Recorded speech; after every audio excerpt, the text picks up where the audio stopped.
Tu es à l'atelier 7A, contrôle d'un relais. Le contrôle d'un relais se passe en 3 étapes. Voici la première. Bon, déjà, qu'est-ce que c'est qu'un relais? Tu vois, c'est un petit boîtier avec des connecteurs électriques en dessous. Il peut y avoir des boîtiers de différentes couleurs, on en a quelques-uns ici, ou alors de différentes formes. On voit ici un tout petit relais qui a la même fonction que celui-ci, ou voire même parfois, comme c'est le cas ici, où il y a des cosses de différentes tailles. On peut avoir sous le relais 5 cosses ou 4, tout dépend. Ce relais est composé essentiellement de 2 grandes parties. On a ce bobinage qui est ici avec un fil très fin, qu'on va appeler bobinage de commande, et cette partie qui est ici avec un fil électrique, avec une plaque électrique qui est beaucoup plus massive, beaucoup plus lourde, qui est donnée comme le circuit de puissance. Les circuits de puissance, si tu regardes bien, c'est juste des contacts. En fait, on a un interrupteur à double effet. Pourquoi à double effet? Si tu regardes, s'il est en position repos, et en fait il met 3 et 4 ensemble, et lorsqu'il sera actionné, cette partie-là, donc ce qu'on voit ici, va basculer, va se refermer, et donc il y aura un passage entre 3 et 5. Et dans ce cas-là, on va bien commander notre élément. Ici, on peut remarquer notre bobinage, c'est ce qu'on voit ici, le bobinage qui est représenté ici entre 1 et 2. Il existe 2 normes pour ces relais. Pourquoi faire simple?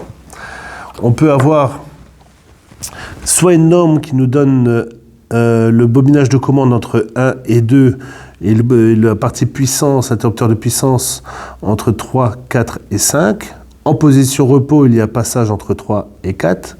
En position actionnée, il y a un passage entre 3 et 5. Et une autre formule, une autre norme, où en fait on va avoir l'alimentation qui va se faire sur 85 et 86 pour notre circuit de commande, et le circuit de puissance, l'arrivée de courant arrive sur 30, part sur 87 quand il est au repos, ou 87A quand il est actionné. Quelle que soit la norme, ça ne change rien. Le circuit de commande ici, il est entre 1 et 2. Sur l'autre norme, entre 85 et 86, c'est la même implantation. Le circuit de puissance, il est ici. Donc là, on est 30, 87, 87A. Ou ici, on est 3, 4, 5. Quelle que soit la norme utilisée pour le nom des plots, un relais peut remplacer un autre, ça ne pose pas de problème. Par contre, il est important de toujours respecter l'alimentation du circuit de commande. Le 1 sera toujours en plus. Et le 2, ça sera là où on aura notre commande. Mais le 1 en plus, le 2 en moins, c'est impératif de respecter ça.